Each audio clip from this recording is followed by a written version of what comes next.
अस्सलाम वालेकुम रहमतुल्लाहि नाज़रीन। आज फिर नई कहानी, नई वीडियो, नई मंज़िल, नया थे, सफ़र। लेकिन इनका जो मेन मसला था वो नूर जहाँ से मलका नूर जहाँ हाँ जी, हाँ जी। उनके साथ रहा था। इश्क ने तो बर्बाद कर क्योंकि इस जो नूर जहाँ थी वो पहले तो शाहजहाँ उनके मंजूर नज़र थे, वही ना, इश्क ने तो बर्बादी वो ले उनको एज तहत पे बिठाना चाह रही थी, लेकिन बाद में जब उनकी बेटी जो सी है उसकी लाडली बानो हाँ जी, लाडली बेगम जिसे कहते लाडली हैं, बेगम जिसका उसकी जब मकबरा वो शादी से नूरजहाँ के नया साथ ही हाँ है। सफ़र। जी तो आज मैं जिस जगह पर आपको लेकर आया हूँ, ये बाग मुहावद खां अल मरूफ खान ने खाना यमीनुल दौला ने तमीर कराया। इसका असल नाम ज़माना बेग था और वो काबुल के गयूर बेग का बेटा था। जहांगीर अपने तज़क में इसके बारे में लिखता है कि ज़माना बेग वल्द गयूर बेग मुस्तना के तौर पर खिदमत करके महाबत खां का लक़ब हासिल कर चुका था और इसको 1000 और 500 का मनसब अता करके अहले खाना का माशहीर मुकर्रर किया। जहांगीर के दौरे हुकूमत के 70वें साल में इसे हिंदुस्तानी फौज का सिपहसालार मुकर्रर किया गया और 7 हज़ारी मनसब अता करके इसे शाहजहां के मुकाबले पर रवाना किया गया, जिसको इसने इलाहाबाद के करीब शिकस्त दी। नूरजहां, जिसने अपने दामाद शहरयार के मफाद के लिए शाहजहां के खिलाफ खुद महाबत खां का इंतखाब किया, वो महाबत खां की ताकत की वजह से इसे हसद करने लगी।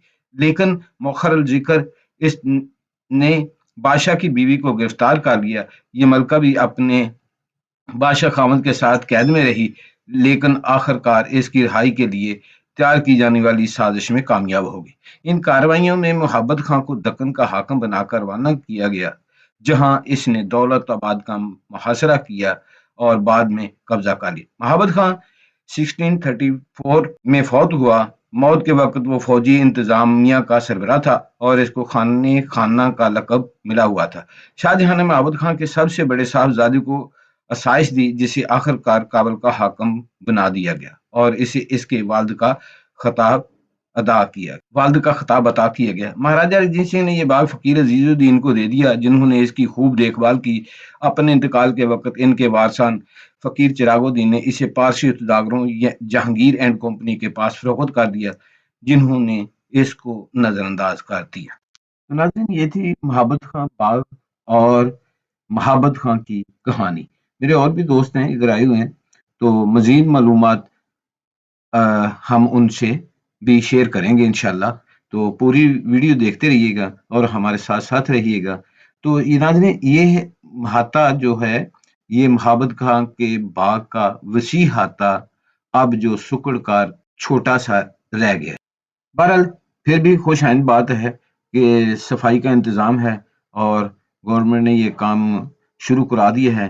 जिस नहज पे कराना चाहिए, जो मटीरियल इस्तेमाल करना चाहिए, वो तो नहीं हो रहा, लेकिन फिर भी अल्हम्दुलिल्लाह काम शुरू है। शहब भाई इधर जो आ रहे हैं मेरी जान, जी कुछ बिल्कुल मालूमात मिलजुल के शेयर हो जाए तो ज़्यादा बेहतर है। बागे मुहाबत खां है ये। हाँ जी, हाँ जी। मुहाबत खां हमें पता ही था मुगल में बड़ी एक शख्सियत थी। हाँ जी, हाँ जी। असल में ये था तो अफगानी, तो वहाँ से ये आया, इसका नाम भी कोई और था, आपको भी होगा इसमें से। हाँ जी, हाँ जी। तो ये वहाँ पे आया, इसने यहाँ पे आके फिर अपने बलबूते के ऊपर ये मुकाम हासिल किया। मुहब्बत खां जी मुग़ल पीरियड में जहांगीर के दौर के अंदर ये एक बड़ी प्रोमिनेंट शख्सियत थे। ये सिपला असलार भी थे और शायद ये गवर्नर के अहदे पे भी रह चुके हैं। इनका असल में मेन मकसद जो ये जिस जगह से उन्होंने शोहरत हासिल की वो ये था कि जहांगीर के दौर में जब शहज़ादा खुर्रम शाहजहाँ जिसे कहते हैं, हाँ जी, हाँ जी। उसकी दक्कन में जब बगावत हुई तो उस बगावत को कुचलने के लिए इसको भेजा गया था, जिसे इसने बड़ी शानदार तरीके से कुचला और बाद इसकी कामयाबी का बोलबाला हुआ। उसमें से इसने बहुत सारा माल गनीमत इकट्ठा किया, बड़े हाथी और बड़े घोड़े शोड़े इसने वो सारे वहाँ से इकट्ठे किए। तो ये एक बड़े आला रुतबे पे फाइज रहे हैं, लेकिन इनका जो मेन मसला था वो नूर जहाँ से मलका नूर जहाँ हाँ जी, हाँ जी। उनके साथ रहा। इश्क ने तो बर्बाद कर क्योंकि इस जो नूर जहाँ थी वो पहले तो शाहजहाँ उनके मंजूर नज़र थे, वही ना, इश्क ने बर्बादी ले वो उनको एज तहत पे बिठाना चाह रही थी, लेकिन बाद में जब उनकी बेटी जो सी है उसकी लाडली बानो हाँ जी, लाडली बेगम जिसे कहते हैं, लाडली बेगम जिसका उसकी जब मकबरा वो शादी से नूरजहाँ के साथ ही हाँ है। जी, تو اس کی جب شادی ہوئی شہریار سے تو وہ شہریار کے اتنا قابل نہیں تھا. تو نور جہاں کا یہ خواہش تھی کہ اب یہ بادشاہ بنے تو میں حکومت کروں اور یہ میرا کٹ پتلی رہے. بالکل ایسے لیکن اس کا جو بھائی آصف جاں تھا وہ اپنے داماد شاہ جہاں کو بادشاہ بنوانا چاہ رہا تھا. اب وہ بھی پاورفل تھا, یہ بھی پاورفل تھی, اور یہ جناب صاحب مزار محبت خان بھی پاورفل تھے. تو یہ کیونکہ زیادہ کلوز تھے پرویز, شہزادہ پرویز کے, اور ان کی خواہش تھی شہزادہ پرویز بن گئے. تو اس کو کچلنے کے لیے یہ دونوں کہتے ہیں کہ نور جہاں نے بھی کوشش کی اور آصف جاں نے بھی کوشش کی. تو ان کی سب سے پہلے تو جوٹی ختم کی گئی نا, ان کا ان کو کسی اور جگہ بنگال بھیج دیا گیا کہ جی آپ بنگال جا کے اپنی سنبھالیں, اور جو سے تھے پرویز, جو سے شہزادہ پرویز, ان کو کسی اور جگہ پہ بھیج دیا گیا. اب صرف یہ بھیجنا کافی نہیں تھا. جب یہ چلے گئے تو ان کو پھر ایک اور خط وصول ہوتا ہے کہ آپ نے جو دکن کی بغاوت کشن کے دوران جتنا کچھ اکٹھا کیا وہ واپس کر دیں. اب وہ خیر ان کو تو وہ بہت برا لگا کیونکہ پاور ختم ہو جاتی تھی کافی. انہوں نے پھر بھی وہ دینے کا فیصلہ کیا, لیکن جب اتنی دیر میں کیا کہتی ہیں کہ یہ شاہی خاندان جو سے تھے جس میں جہانگیر اور نور جہاں اور اس کا بھائی آصف جاں, ان کو ایک شاہی دعوت کے اوپر افغانستان جانا پڑ رہا تھا. وہ رستے میں جا رہے تھے تو اس نے ارادہ تو شاید کیا کہ ہم آپ کو دیتے ہیں, لیکن اس کے ساتھ میں یہ بھی کیا کہ میں جہانگیر کو خود ملاقات کر کے اس کے معاملات جو سے ہیں وہ حل کرتا تھا. یہ جب وہاں پہ پہنچتے ہیں تو اتنی دیر میں کیا ہوتا ہے کہ نور جہاں, آصف جاں اور بہت ساری شاہی فوج کے دریا پار چل چکی ہوتی ہے. جہانگیر ابھی اپنے خیمے میں ہوتے ہیں, تو یہ وہاں پہ پہنچتے ہیں. اتنے درمیان میں اس دوران کیا ہوا ہوتا ہے کہ اس کے آنے کے دوران جہانگیر نے اس کا جو داماد ہوتا ہے محبت خان کا, اس کی کو بہت زیادہ بستی کی اور اس کی جائیداد بھی ضبط کر دی, جو کہ اس کو زیادہ غصہ آ گیا. اب اس نے جب جا کے معاملات سیٹل کیے, اب جہانگیر کے پاس تو کوئی حل نہیں تھا کیونکہ بڑا پاورفل تھا. اس نے اس کا بات کو مان لیا. اب جب اس نے بات کو مان لیا تو اتنی دیر میں نور جہاں کو پتہ چلا تو اس نے سارا ملبہ ڈال دیا آصف جاں پہ کہ تمہارے وجہ سے وہ ایسا ہوا ہے. اب اس نے کیا کیا, لشکر لے کے تو اس کے اوپر چڑھائی کر دی وہیں پہ. اب اس کی اپنی فوج تھی, اس نے وہاں پہ لڑائی کی. نور جہاں کو شکست ہو گئی, آصف جاں بھاگ گیا. آصف جاں کو بھی مجبور کیا گیا, اس نے بھی ہتھیار ڈالے اور وہ بھی پکڑا گیا. اب یہ کیا اس نے, کیونکہ شاہی خاندان تھی, یہ بتانا نہیں چاہتا تھا کہ یہ کوئی بغاوت ہے. ویسے بغاوت نہیں تھی, وہ آپس کے معاملات تھے اقتدار کے. انہوں نے کہا کہ جی آپ کو لے کے جاتے ہیں افغانستان, تو وہاں جا کے آپ کی جو دعوت ہے اس کو کمپلیٹ کر کے پھر واپس آتے ہیں. اب یہ جا رہا ہے, اتنے درمیان نور جہاں بڑی ذہین عورت تھی, بڑا تیز دماغ, شاطر کہہ لیں کہ شاطر عورت تھی. تو اس دوران اس کو پتہ چل گیا کہ اس کے جو مراٹھے فوج کے تھے وہ اور شاہی فوج, ان کے آپس میں کچھ مسئلے مسائل ہیں. ٹھیک ہے, اس کی وجہ سے اس نے کیا کہتی ہیں کہ اپنی فوج پہ قابو تو پا لیا اس پہ, جو بھی ان کا جھگڑا تھا, لیکن بہت سارے سپاہی اس کے چلے گئے. اس چیز کے جب نور جہاں کو پتہ چلا تو اس نے اس کا فائدہ اٹھاتے ہوئے ایک دن جب یہ واپس افغانستان سے آ رہے ہیں تو اس نے جہانگیر کو مجبور کیا کہ تم اسے بولو کہ میں اپنی فوج سے صبح خطاب کرنا چاہتا ہوں. اب جب یہ بات مان گیا, اس کو اس چیز کا نہیں پتا تھا کہ میرے ساتھ کیا گیم کھیلی جا رہی ہے, یہ مان گیا. اب اس کی اپنی فوج جو ہوتی تھی یہ شاہی فوج سے ایک دور فاصلے پہ ہوتی تھی, کیونکہ اس کو خدشہ ہوتا تھا نا کہ بغاوت کا نہ ایشو ہو, دور فاصلے پہ ہوتی تھی. تو جب جہانگیر گھوڑے پہ بیٹھ کے اپنی فوج کے سامنے چلا گیا تو اس نے جاتے اس کو یہ آرڈر دیا کہ تم اپنی فوج لو اور دفاع ہو جائے یہاں سے. اب اس کا اس وقت حکم ماننے کے بغیر کوئی چارہ نہیں تھا, اگر نہ مانتا تو شاہی فوج کے سامنے یہ باغی ہو جاتا. ایسے ہی ہے, اس نے مجبوراً اپنی فوج لی, لیکن اس دوران اس نے کیا کہ آصف جاں کو پکڑا اور ایک شہزادے کے بیٹوں کو پکڑا اور قید کر کے ساتھ لے گیا. یہ ٹھٹھا کی طرف چلا گیا. اس وقت شاہ جہاں ٹھٹھا کی طرف تھا. تو اس طرح اپنی حضرماتی کی وجہ سے نور جہاں نے اپنے آپ کو اور جہانگیر کو اس کی قید سے آزاد کروایا.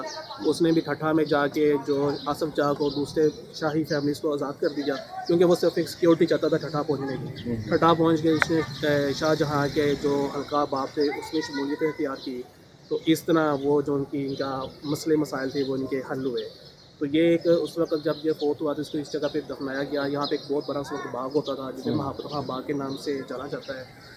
آپ نے ابھی دیکھا ہی ہوگا کہ یہ ہمارے سامنے جو اس کی مین انٹرسٹ تھی, یہ اس وقت کی مین انٹرسٹ جو اس کی دیوار بچی ہوئی ہے. باقی تو یہ سارا آبادی کے اندر آ گیا, یہ مسجد بھی بن گئی. وہ سامنے بھی نظر آ رہا ہے کہ یہ اسی کا ہی ہے, وہ سامنے اگر محرابیں دیکھی ہیں نا, یہ اس کی یہ سارا چار دواری. ہاں جی, چار دواری, اور یقیناً اس کے اوپر بھی کوئی برجیاں ہوں گی جو کہ ختم ہو گئی, ختم ہو گئی. لیکن آج پھر یہ اپنی क्या कहते हैं कि हालत इजहार पे रो रहा है, ये मकबरा लेकिन काम हो कोई रहा है। दुआ करने वाला नहीं है, कोई कुछ नहीं है, हाँ जी, लेकिन हाँ अब जी। हुकूमत ने फिर कोई इसकी तरफ सोचा और इसकी मरम्मत का काम शुरू करवाया है। आपने देखा है कि इसकी बारादरी जोड़ दिया, उसका भी काम शुरू हुआ है और मकबरे का भी साइडों पे पुख्ते का चबूतरा पुख्ता किया जा रहा है और यकीनन मकबरे कब्र को भी कोई इसका असर नहीं लाया जाएगा। हाँ जी। तो ये जी हमारे मुस्तफा आज की। अच्छा सर, ये उसी तरह पे जो ना बना रहे हैं जैसे मुगलई ईंटें थी ना, गुटके को इस्तेमाल वो करते गुटके को इस्तेमाल कर रहे हैं। ये देखें ना, जिस तरह मुगलिया दौर में इस्तेमाल हुआ था गुटका, ये उसी तरह पे इस मकबरे की जो है ना वो तैयारी कर रहे हैं। और इधर हमारे ये दोस्त लगे हुए हैं, माशाल्लाह ज़बरदस्त कारीगर हैं। और उसी तरह पे मुगलिया दौर हुकूमत में जिस तरह छोटी टाइल गुटका इस्तेमाल किया गया था, उसी तरह ये भी अपनी हुनर जो है ना वो दिखला रहे हैं। और ये देखना छोटे छोटे पीस करके ये बुज़ुर्गों ने काटा है, ये वाला छोटी मुगलई टाइल की तरह। ये बड़ी मेहनत का काम है तो ईंट, लेकिन कारीगर हो तो फिर ही जो ना उसके हुनर जो है ना वो बोलता है। तो ये माशाल्लाह काफ़ी हद तक जो है ना इन्होंने मेहनत करके छोटे छोटे पीस करके वो भाई हैं वो निशाना लगा रहे हैं और उसको जो है ना फिर वो उसको एडजस्ट कर रहे हैं। इसी तरह ये भी छोटे छोटे पीस किए हैं। बहुत ज़्यादा मेहनत और बहुत ज़्यादा खूबसूरती के साथ इसका जो है ना वो बेस बना रहे हैं इसकी फर्श की। मेहनत भी बहुत ज़्यादा और खूबसूरती भी बहुत ज़्यादा बहाल करने की कोशिश कर रहे हैं। तो ये इसका जो है ना वो बेड बन रहा है फर्श, इसी तरह डिज़ाइनिंग। और ये इस तरह मस्जिद में मसल्ले टाइप वो बनाया गया नक्शा था, वो भी इसी तरह ही है। और ये मकबरे का हिस्सा है, ये वाला हाथा। यहाँ मुमकिन है डोम वगैरह भी बनेंगे। ये अभी तो इसकी देखा जाए तो ये इसकी ये चार द्वारी ईंटें वगैरह ये वाली इस तरह ही नज़र आ रही हैं। और ये सामने मस्जिद है। ये देखिए कितनी खूबसूरती के साथ लड़का जो है ना वो टाइल को काट रहा है और उसी मुगलिया तर्ज पे काट रहा है। कारीगर अब भी मौजूद हैं, लेकिन अगर गवर्नमेंट चाहे तो काम अब भी उसी तर्ज पे हो सकता है और वही मटेरियल इस्तेमाल किया जाए तो वही पुख्तगी आ सकती है। सर ये देखें ना इसकी ये वाली चीज़ है जी, ये अभी तक इसकी बेस वही और इस ईंट का डिज़ाइनिंग ये जो की उन्होंने ये वाली ये कार्ड के ऊपर कोई कार्ड के- आगे हाँ जी आएगा ना टैम शेम इसके हाँ जी, हाँ कपड़े जी। बनेंगे। जी जी। लेकिन ये मसला देखिए ये उस वक्त जो मटेरियल यूज होता था ये खालिस मटेरियल होता था। हाँ जी, लेकिन यानी कि ये उस वक्त नेचुरल अभी तक इसकी ग्रिप होती थी, हाँ इसका जी, जो हाँ जी। पेंटिंग होती थी अभी तक उतरा नहीं है ये वो हिल खालिस पता नहीं है। पेंटिंग भी उस वक्त जो हाँ की जी, जाती हाँ थी जी। खालिस रंगों से की जाती थी। जी जी बिल्कुल आजकल ऐसे हम ही। वो अपने केमिकल्स यूज़ करते हैं, मॉडर्न मटेरियल यूज़ करते हैं कि वो ज़्यादा देर पा नहीं होता। मकबरे की तामीर तो हो जाती है लेकिन वो एक क्या कहते हैं कि देर पा उसके अंदर क्वालिटी ना होने की वजह से मकबरा जल्दी ही दोबारा गिरना शुरू हो जाता हाँ है। जी ऐसी। तो बस महकमा से यही हमारी गुजारिश है कि कम से कम आप पैसा खर्च करते हैं तो थोड़ी सी मटेरियल वो मटेरियल यूज़ को- करेंगे हाँ। तो वही यूज़ करना चाहिए चीज़ें जिससे देर पा हो। देखें जो भी मसाला हुनरमंद तो मसाला अभी यूज़ कर रहे हैं ठीक है। हुनरमंद तो अभी भी माशाल्लाह हमारे मुल्क में काफ़ी हैं जो बड़े सलीके के साथ हैं जो काम करते हैं। ये पुराना लेकिन फैशन हाँ जी हाँ जी। और इसी लिहाज से जो है ना वो उनको मटेरियल भी अगर वही यूज़ किया जाए जो उस वक़्त इस्तेमाल किया जाता था। नाज़रीन, उम्मीद है हमारी ये आज की वीडियो आपको पसंद आई होगी। तो जिन दोस्तों ने हमारे चैनल को सब्सक्राइब नहीं किया, आपसे इल्तमास है हमारे चैनल को सब्सक्राइब कर दें, बेल आइकन को प्रेस कर दें ताकि हमारी आने वाली हर नई वीडियो आप तक पहुंचती रहे। फिर मिलेंगे एक नई वीडियो के साथ, तब तक के लिए अल्लाह हाफ़िज़।